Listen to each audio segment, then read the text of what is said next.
अच्छा सर वो वाला जो पॉइंट था वो अच्छा वो सर मैम ने कहा था ना कि हमारे पास करेक्टर बस कुछ दिनों के लिए फिर चला जाएगा, फिर प्रॉफ में नहीं मिलेगा, प्रॉफ नहीं अब डायरेक्ट आएगा। तो उन्होंने कहा था जो जॉइंट्स आपने करने अभी कर लो, तो वो मैंने पहले नोट किया तो थोड़े मिक्स हो गए थे सर। इंटरकॉन्ड्रल जॉइंट्स और जो इस तरह के रिस्पायर ये जो ब्लॉक 3 के जॉइंट्स हैं ये थोड़े साथ साथ बता देने कहाँ पा जाते हैं। मैम ने कहा था ये आखिरी दफ़ा से प्रैक्टिस कर लो, अभी दोबारा चला जाए। अच्छा सर ये कौन से वाले हैं? स्टर्नोकॉस्टल है, ठीक है। कोस्टोकॉन्ड्रल ये सेकंड हो गया, ये इंटरकॉन्ड्रल है। इंटरकॉन्ड्रल सही है, यानी ये जो कोस्टल के दो कोस्टल आपस में लगे इंटरकॉन्ड्रल। ये मैन्यूब्रम स्टर्नल है। मैन्यूब्रम स्टर्नल, जीफी स्टर्नल है। जीफी स्टर्नल। फर्स्ट कोस्टोकार्टिलेज। अच्छा ये सर आपने इधर कौन सा बोला है? ये फर्स्ट वाला है। अच्छा फर्स्ट, जो मतलब डिफरेंट होता है बाकी से। ये वाला जो है ये वो पोस्टीरियर जो दो जॉइंट्स आते हैं। सर ये जो ट्रांसवर्स प्रोसेस के कोस्टल फेसेट के साथ जो रिब लग रही है ये कौन सा होगा? इसे कहते हैं कोस्टो ट्रांसवर्स। अच्छा कोस्टो ट्रांसवर्स जॉइंट। और सर इसके अलावा इसके अंदर भी जो डेमी फेसेट के साथ जो बॉडी और वर्टिब्रा के साथ लग रहे थे। Costo vertebral. अच्छा कोस्टो वर्टिब्रल हो गया, वो पहले मैंने नोट किया खोलो क्या नाम है? ये वाला सारा लेक्चर था। एक मिनट। अच्छा सर ये जो डेमी ट्रांसफर प्रोसेस के साथ जो लग रहा है वो कोस्टो ट्रांसवर्स। और सर जो बॉडी के साथ जो फेसेट है उसके साथ जो लग रहा होगा वो कोस्टो वर्टिब्रल। Costo vertebral. इसके अलावा तो सर रिब्स में कोई और जॉइंट जो नहीं है जो आ सकता है लगा हुआ? ये में और कोई जॉइंट बस सर ये इसके अलावा तो और कोई जॉइंट नहीं ना सर? ठीक है सर ठीक। और सर इसमें जो प्राइमरी वाला आपने बताया था वो प्राइमरी कार्टिलेजिनस। प्राइमरी है। अच्छा ये प्राइमरी क्यों था ये वाला? क्योंकि ये आपने कहा था फाइब्रस है, बिल्कुल इमोबाइल है। इम्यूनोलॉजिकल डेवलपमेंट है ऐसी। अच्छा इसकी इम्यूनोलॉजिकल डेवलपमेंट है। ये सारे प्राइमरी है। अच्छा जितनी भी रिब्स कोस्टल कार्टिलेज के साथ लग रही हैं वो सारे प्राइमरी हैं? ये वाला प्राइमरी है जो टेल ऑफ जो ज़िफॉइड और स्टर्नम का है। स्टर्नम की बॉडी और जो उसकी टेल है उस ज़िफॉइड। ये सेकेंडरी है। अच्छा सेकेंडरी ये एंगल ऑफ अच्छा मैन्यूब्रम स्टर्नाई और बॉडी ऑफ स्टर्नम के दरमियान सेकेंडरी बनता है। अच्छा बस सर ये कार्टिलेजेंस की जो पॉइंट्स। अच्छा सही। उसके बाद सर आपने बताया था कि रिब्स के अंदर सिर्फ 3 टाइप्स ऑफ मसल होते हैं। एक एक्सटर्नल जो मीडियल साइड की तरफ आ रहे होते हैं उनकी जो रिब के फाइबर मसल के जो फाइबर्स होते हैं, और जो इंटरनल है वो लैटरल की तरफ फाइबर्स जा रहे होते हैं। और उसके बाद इनर मोस्ट है वो आपने कहा था एक रिब छोड़ के 2 रिब्स के साथ अटैच होता है, यानी अगर फर्स्ट रिब है तो फिर वो जाके रिब 3 से अटैच हो रहा है, फिर 3 से आगे 5 पे होगा और ऑनवर्ड, इस तरह एक रिब स्किप करेगा। सही।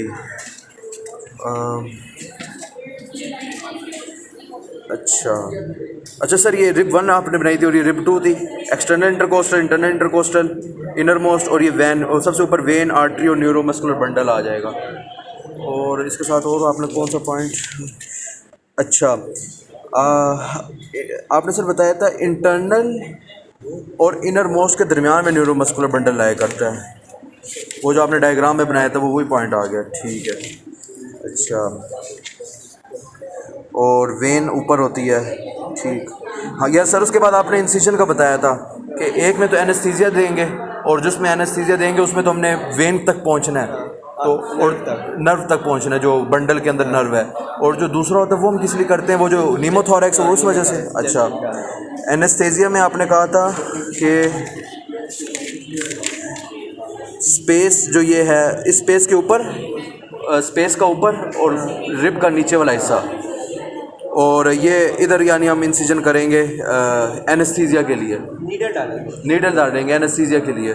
और जब आपने कहा था कि जब नीमोथोरैक्स या उसकी रीज़न के लिए हम करेंगे तो उसमें आपने कहा था कि स्पेस का लोअर वाला हिस्सा नीचे वो जो खाली वाला होता है, रिब का अपर बॉर्डर जो होता है वो खाली होता है, वहाँ हमने करना है इंसिजन।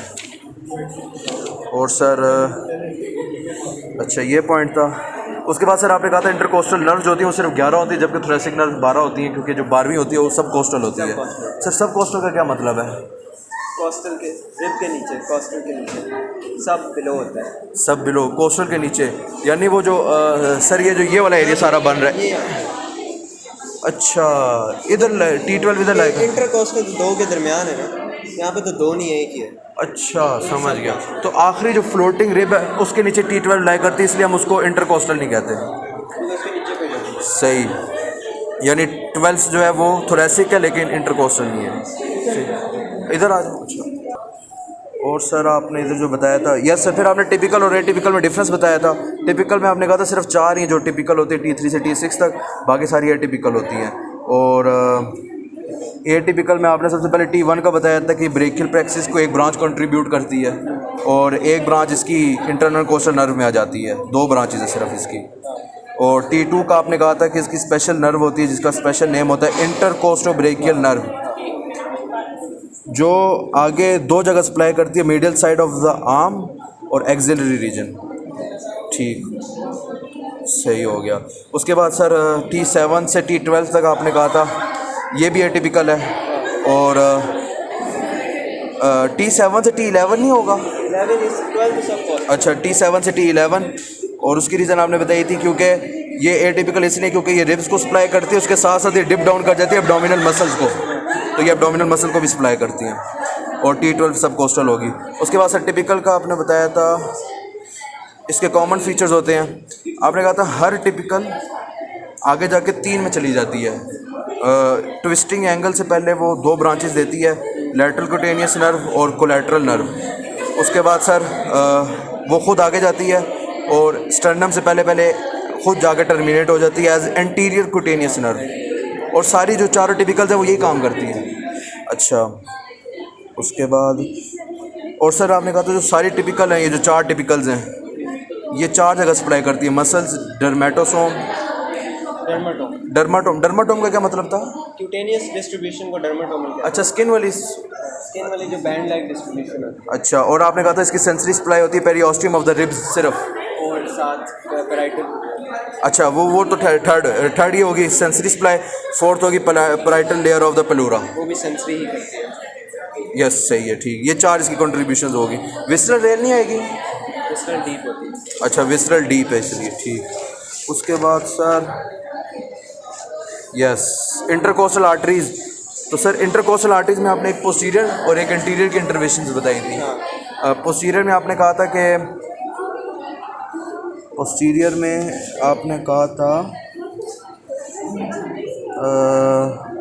पोस्टीरियर में जो पोस्टीरियर में सबसे पहले आपने T1 को डिस्कस किया था, उसमें आपने कहा था सर ऑर्टा की कौन सी 4 ब्रांचेज होती हैं, पहले ये बता दें। एक सब 3 होती हैं सिर्फ, एक लेफ्ट सब क्लेवियन, ब्रेकियोसेफेलिक, राइट ब्रेकियोसेफेलिक और लेफ्ट कॉमन कैरोटिड आर्टरी, बस 4 नहीं होती सर? अच्छा, 3 होती हैं। उसमें से सर ऑर्टा की जो सब क्लेवियन आर्टरी होती है वो आगे जाती है कोस्ट्रो सर्वाइकल ट्रंक में, वो आगे जाती है सुपीरियर इंटरकोस्टल आर्टरी में, और वो आगे जाती है T1 को सप्लाई करती है पोस्टीरियरली, और T2 को भी सप्लाई करती है पोस्टीरियरली सिर्फ। उसके बाद सर आपने कहा था T3 से ऑनवर्ड जितनी भी आगे हैं पोस्टीरियरली, ये सारी थोरेसिक डिसेंडिंग ऑर्टा से आती हैं। अच्छा, और बस सर यही इस पोस्टीरियरली सिर्फ यही आएगा ना? एंटीरियरली आपने कहा था कि T1 से T6, अच्छा एंटीरियरली आपने कहा था कि T1 से T6 को एक ब्रांच सप्लाई करती है, फिर उसी की एक ब्रांच T7 से T9 तक सप्लाई करती है। जो सब क्लेवियन है वो जो ब्रांच देती है नेक के लेवल पे इंटरनल थोरेसिक आर्टरी को, जो इंटरनल थोरेसिक आर्टरी है वो T1 से T6 को एंटीरियरली सप्लाई करती है, और उसकी जो ब्रांच है मस्कुलोफ्रेनिक आर्टरी वो T7 से T9 सप्लाई करती है एंटीरियरली। ज़्यादा एक्यूरेट इसकी जो टर्मिनेशन जो है वो T7 से T9 सप्लाई करती है। और सर आपने एक और ब्रांच बोली थी जो एब्डोमेन में चली जाती है, सुपीरियर एपिगैस्ट्रिक, वो भी इंटरनल थोरेसिक की ब्रांच होती है, वो दूसरी टर्मिनेशन है इंटरनल टर्मिनेट करती है, ये इंटरनल थोरेसिक आ रही है। अच्छा, फिंगर्स की तरह ऐसे टर्मिनेट करेगी। अच्छा, ये जो है सर पहली वाली जो है मस्कुलोफ्रेनिक, ये तो T7 से T9 चलेगी एंटीरियरली, और जो एपिगैस्ट्रिक वाली है वो एब्डोमेन में चली जाएगी। सही, बस सर यही आपने बताया था। हाँ, एक बताया था कि जो इंटरनल थोरेसिक आर्टरी है वो 1 सेंटीमीटर दूर स्टर्नम के साथ जा रही होती है दोनों तरफ से। अच्छा, अब सर फिर वेनस ड्रेनेज था।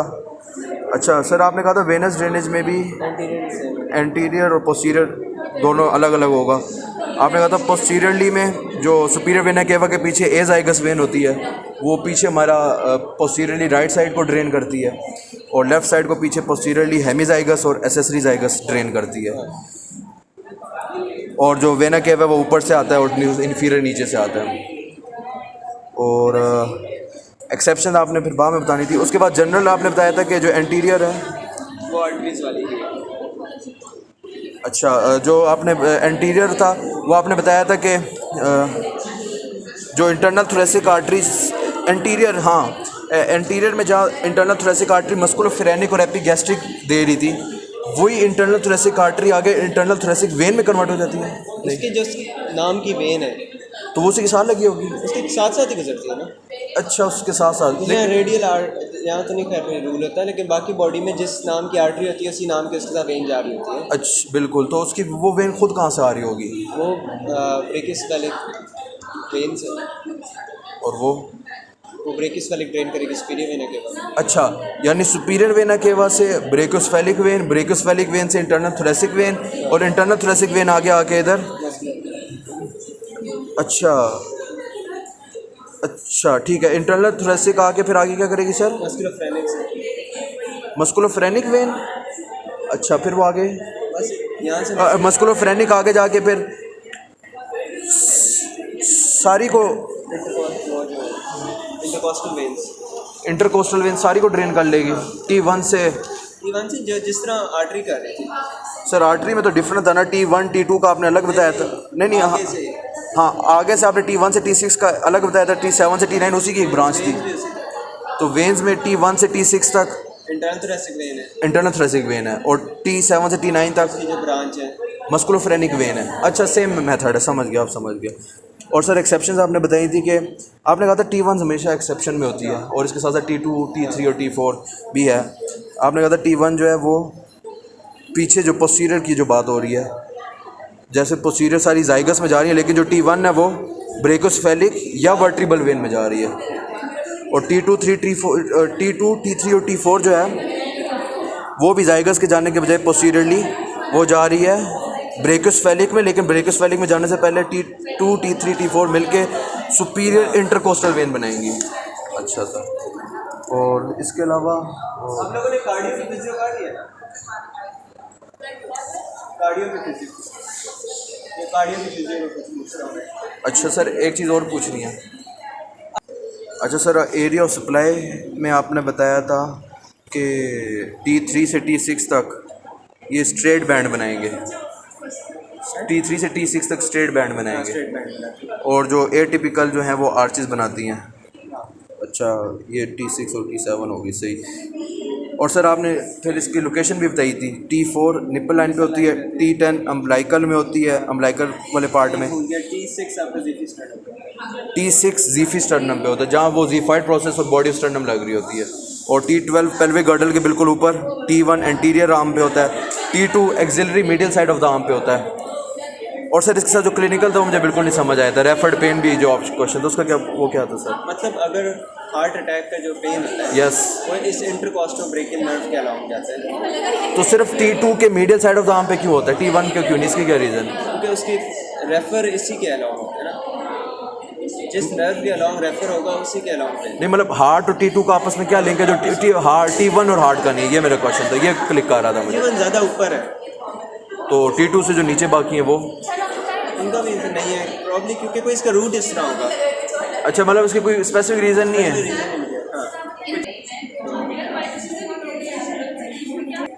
अच्छा, इसमें जो रेफर्ड पेन है वो T2 है, और MI का मतलब माइकार्डियल इन्फेक्शन, और जो स्ट्रक्चर पियर्स होता है वो पहले स्किन है, फिर सबक्यूटेनियस फेशिया, फिर एक्सटर्नल इंटरकोस्टल मसल है, फिर इंटरनल इंटरकोस्टल मसल है, फिर इनर मोस्ट इंटरकोस्टल मसल है, फिर एंडोथोरेसिक फेशिया, फिर पैराइटल लेयर है, और विजरल और पैराइटल के दरमियान में रुक जाना है क्योंकि वहाँ फिर नीमोथोरेक्स और हीमोथोरेक्स होता है।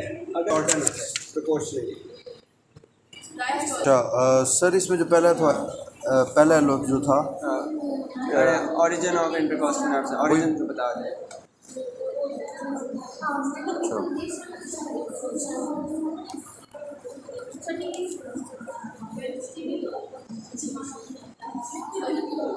इसमें सर जो पहला क्वेश्चन था कि सब कोस्टल नर्व कौन सी है, जो लास्ट फ्लोटिंग रिब है उसके नीचे जो नर्व होगी वो इंटरकोस्टल नहीं होगी, वो सब कोस्टल होगी, यानी T12। अच्छा T12 होगी। और अगर क्वेश्चन है व्हाट इज़ रेफर्ड पेन, तो इसका डायरेक्ट आंसर क्या बनेगा? कि कोई भी डिजीज़ हो एक अलग लोकेशन में, लेकिन उसकी पेन किसी और ऑर्गन में रेफर्ड हो जाए। पेन किसी और जगह पे रेफर। जैसे मायोकार्डियल इन्फेक्शन में हार्ट की पेन जो होती है वो medial side of the arm T2 के थ्रू रेफर्ड हो जाती है। और सर क्या कुछ हो रहा है? इसमें लिखा है हाँ वो तो इंटर्न काम हो ही जाएगा, लेकिन लिखा है कि प्रिकॉशन हम क्या लेंगे while giving intercostal nerve block and why. तो नर्व ब्लॉक देते हुए कि यही एक प्रिकॉशन है कि बहुत ज़्यादा डीप पीट्स नहीं कर देंगे। हाँ वो already- लेकिन आगे मैम ने क्वेश्चन लिखा वाई, उसका हम क्या लिखेंगे? न्यूमोथोरैक्स है। नहीं, आगे लिखे कि what precaution to has to be taken while giving intercostal nerve block and why. ये वाई से क्या मुराद मसला है? क्या होगा अगर प्रिकॉशन नहीं देंगे? हाँ, तो इसका फिर हम ये मसला बताएंगे कि जो न्यूमोथोरैक्स हो जाएगा।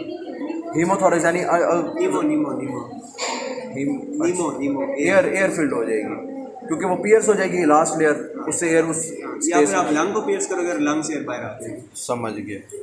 और वो इसमें ये लिखा है कि which intercostal nerve is responsible for the angina pain, वो एक is responsible for the angina pain is felt on the middle side of the arm and why. तो ये तो पहले हमने रीज़न बता दिया कि T2 है जो रेफर्ड पेन होगी, एंजाइना पेन ऑफ द जिसकी वजह से middle side of the arm में इफेक्ट आएगा। लेकिन आगे खुद भी मैंने लिखा है वाई, उसका लिंक पूछ लिए इस एलो में, तो उसका हम क्या बताएंगे? उसका लिंक वो रेफर्ड क्यों बन रहा है? अच्छा, ठीक है। अब ये कहोगे जब भी हार्ट में पेन हो तो सेकंड इंटरकोस्टल नर्व के थ्रू जो है ना मीडियल साइड पे जी जो मायोकार्डियम की पेन है ना वो सिंपैथेटिक्स के थ्रू जाती है। तो सिंपैथेटिक का जो गैंग्लियन है ना जी, वो जी। इधर T2 के करीब लाया करता है। सिंपैथेटिक का गैंग्लियन। तो उसके अलाउंग फिर ये पाथवे ये T2 के जब मैम भी मिडिल क्यूटेनियस वाली आप बता रही थी और reason। हाँ वो कह रही थी मैम कि इसका कनेक्शन है इंटरकोस्टोब्रेकियल के through middle cutaneous nerve arm के साथ। अच्छा, middle cutaneous nerve of arm जो है वो सारी रिम में सिर्फ T2 के साथ आ रही है। मिडिल क्यूटेनियस यहाँ पे पड़ी है, जो जी। इंटरकोस्टोब्रेकियल है वो यहाँ से आके उसके अंदर सप्लाई है। मतलब जो T2 है सर वो मिडिल क्यूटेनियस के साथ आ रही है या उससे ही आ रही है? वो अलग आ रही है। अच्छा, वो अलग ब्रांच उसके अंदर आके लग रही है। किसकी? यही इंटरकोस्टोब्रेकियल। अच्छा, एक ब्रांच वो मिडिल क्यूटेनियस के साथ टच हो रही है, तो तभी हार्ट का लिंक बन गया डायरेक्ट। समझ गए। और मैम एक ये था कि मिडिल क्यूटेनियस जो है वो एक ब्रांच के थ्रू वो T2 से अटैच होगी ना, और मिडिल क्यूटेनियस पीछे कैसे हार्ट के साथ अटैच होगी वो भी अगर आपको पता तो बता दें, मिडिल क्यूटेनियस क्योंकि उसी के थ्रू मैम ने लिंक किया ना कि रेफर्ड पेन हार्ट पे इसलिए आ रहा है। तो मिडिल क्यूटेनियस जो है वो सिंपैथेटिक के साथ शायद अटैच है। हाँ सिंपैथेटिक, पीछे से सिंपैथेटिक के साथ होगी ना, आगे से इंटरकोस्टोब्रेकियल नर्व इंटरकोस्टोब्रेकियल नर्व। जो मीडियल क्यूटेनियस को कंबाइन कर रही है। अच्छा, अगर मीडियल क्यूटेनियस है वो मीडियली आती है ना जी तो इसीलिए जब उसकी पेन होगी तो पहले वो सिंपैथेटिक में आएगी, उसके बाद वो इंटरकोस्टोब्रेकियल से सेकंड पे आएगी, और सेकंड किससे कंबाइन करेगी? Second intercostal medial cutaneous nerve. अच्छा, ठीक। तो अगर मैं एक दोबारा से ब्रांच बनाऊँ, सबसे पहला आगे हमारे पास सिंपैथेटिक गैंग्लियन, उधर से पेन ट्रेवल करेगी उसके जो आपने नाम क्या बोला था? इंटरकोस्टो। अच्छा, इंटरकोस्टोब्रेकियल नर्व में ये पेन ट्रेवल होगी, उसके बाद इंटरकोस्टोब्रेकियल नर्व के बाद ये T2 में ट्रेवल हो जाएगी, और T2 की एक branch medial cutaneous of the arm में जा रही है, तो फिर इसलिए हमारे पास medial side of the arm में पेन हो जाएगी। ठीक हो गया मैम, चले मैम, ठीक है, थैंक यू मैम।